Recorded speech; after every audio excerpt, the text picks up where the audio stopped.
Bueno, entrando en materia, estoy seguro que usted ha escuchado hasta la saciedad en los últimos días el nombre de Jodi Arias en las noticias durante estos últimos meses y, como le decía, en las últimas semanas, especialmente ahora que se conoció el veredicto. Ella es la mujer encontrada culpable de matar a su novio durante un juicio que fue televisado y visto por, me atrevo a decir, todo el país y por muchos países a nivel mundial. Esa la pongo yo. Una vez más, le damos la bienvenida para hablar de este caso a nuestro experto legal, el abogado Fermín López. Gracias por estar por acá, Fermín. Mucho gusto, gracias. No te sorprendió el veredicto, me imagino. No, pero el otro veredicto que hubiera sido, tal vez no hubiera sorprendido a muchos tampoco. ¿Cuál? ¿El de cadena perpetua?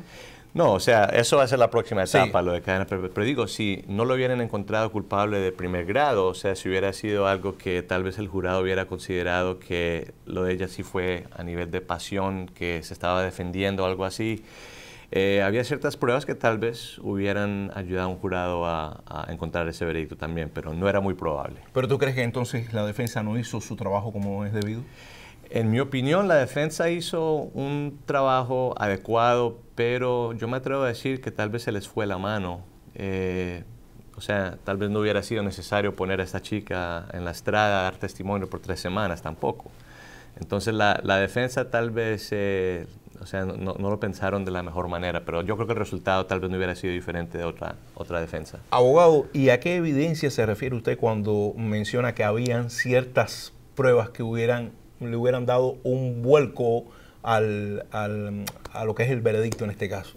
Bueno, mucho fue, claro, testimonio que ella dio en corte, pero también testimonio que ella dio fuera de la corte antes de que en realidad hubiera sido arrestada o hubiera llegado al momento de juicio. Es decir, si una persona está acusada de un delito, esa persona no tiene por qué dar testimonio en corte, pero si ya ha dado cierto tipo de entrevistas de antemano, eso es algo que sí se puede presentarle a un jurado. Entonces ya habían pruebas sobre cosas que ella tal vez había escondido, por ejemplo, el revólver que supuestamente se usó para pegarle un tiro en la cabeza. Y que después dice que le pagó a alguien para que se lo robara de casa de sus padres para borrar la evidencia. Correcto, entonces era la casa de sus padres, dice que había un revólver del mismo calibre que había desaparecido. Mismo calibre que la bala que le encontraron al muchacho en la cabeza. Entonces nunca confirmaron que era todo idéntico, pero era una de esas coincidencias que el jurado pues no iba a olvidarse de eso. ¿Usted considera que fue un error de ella el haber sido tan abierta ante los medios de comunicación? Sí, pero un error en que ella pues presentó cierta arrogancia, y muchas veces los jurados, cuando están tratando de decidir si alguien es culpable de ciertos cargos, a veces la decisión de un jurado es basado en... ¿Me cae bien, me cae mal? Si la persona le cae bien o mal, o no, porque tengamos en mente que un jurado tiene que decir si la persona está diciendo la verdad o no.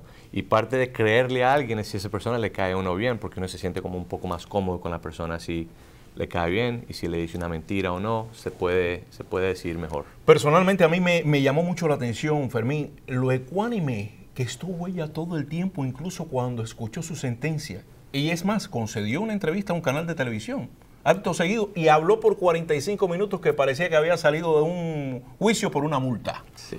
Pero tranquilita, ¿ve? Yo me pongo más nervioso a veces al aire aquí que ella delante de la cámara. Sí. Estaba con un autocontrol envidiable. Sí, y pueda que ella sea una de esas personas que tiene ese tipo de disciplina. A lo mejor ya se había preparado para lo peor, que iba a ser el resultado, pero claro, dar esa entrevista solo 20 minutos después del veredicto y con tanta calma y con ya haber determinado su propio destino de que si le dan cadena de muerte es lo que ella prefiere, hay gente que dice que eso es una buena indicación de que en realidad ella sí hizo todo esto que fue cargado contra ella con toda esa intención. El más que manido recurso de demencia en este caso pudiera haberse enarbolado, se pudiera haber esgrimido que padecía de cierta demencia por sus mismas acciones y su forma de actuar. Hubiera posiblemente haber tenido mejor oportunidad de no recibir esta sentencia que va a recibir si tal vez hubiera usado esa defensa. Quiere decir que usted recomendaría que para la próxima me contraten a mí como abogado defensor. Exactamente, muy buen consejo daría usted. Fermín, Me llama poderosamente también la atención el hecho de que los dos últimos juicios más sonados que han habido han sido protagonizados por mujeres. Casey Anthony y ahora Jodi Arias. No cuento a George Zimmerman, en este caso es hombre, pero el juicio está por comenzar. Eso no vale todavía. Sí. Pero, ¿qué pudiéramos deducir de eso? Bueno, es que es para todos muy interesante que una mujer haya cometido el delito de asesinar a alguien, o que posiblemente esa mujer con estos cargos algún día pueda recibir la pena de muerte. Porque, por ejemplo, en Arizona no han matado a una mujer por pena de muerte desde el año 1930. Sí, han matado a dos, que lo han condenado. Total, exactamente. Entonces, que esa posibilidad existe, yo creo que para el público es algo mucho más interesante. ¿Semejanzas y diferencias brevemente entre el caso de Anthony y el de Arias? Bueno, tener la confesión es algo muy útil. Pero también habían muchas más pruebas que perjudicaban a Jodi Arias. A Casey Anthony, pues la mayoría de las pruebas estaban un poco escondidas o ya se habían desaparecido por tantos meses que habían pasado antes de que se dieron cuenta que ella era la sospechosa principal. Y hay algo que realmente me resulta muy, ¿cómo te pudiera decir? Muy llamativo de esto. Y es que se ha convertido esto en un circo mediático.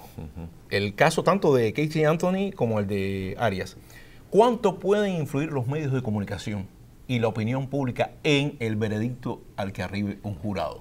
Bueno, presumiblemente no debe tener ningún tipo de influencia o afectarlo de ninguna manera porque el jurado está, como decimos, secuestrados. Sí. Entonces están permanentemente fuera del alcance de lo que sería la opinión de algunos de nosotros. Supuestamente. Supuestamente. En esta era de Twitter y text message, mensajes de texto, es muy difícil estar desvinculado de la sociedad. Es correcto, pero lo que a lo mejor sí puede influir mucho a los jurados es porque están tan aislados y están prohibidos hablar entre ellos sobre el caso, sino hasta el día final del caso. Hasta que no empiecen a ir a tomar la decisión del veredicto, ellos ni siquiera pueden hablar entre ellos sobre la opinión de algún testigo ese día o algún argumento que se presentó. Entonces están por explotarse, claro. Pueda que eso afecte la opinión. Le preguntaba esto porque en el caso de Casey Anthony me recuerdo que cuando se arribó al veredicto final, mucha gente que encontré en la calle decía, no, pero es que no se hizo justicia. Y yo, discúlpeme, yo le decía, no se hizo tu justicia. Exacto. Porque se hizo justicia de acuerdo al jurado que emitió el veredicto. Que te haya gustado o no es otro problema. Pero no digas que no se hizo justicia, no se hizo la que tú querías que se hiciera. Es correcto. Que es correcto. Y eso es lo que pasa, es que la justicia para uno no es igual que al otro. Pero ese día, 12 miembros del jurado estaban al igual. Y hay que respetar ese veredicto. Toca. Como siempre, un gustazo conversar con usted. Igualmente. Y sobre todo aprender mucho con sus consejos. Muchas gracias. Gracias a usted.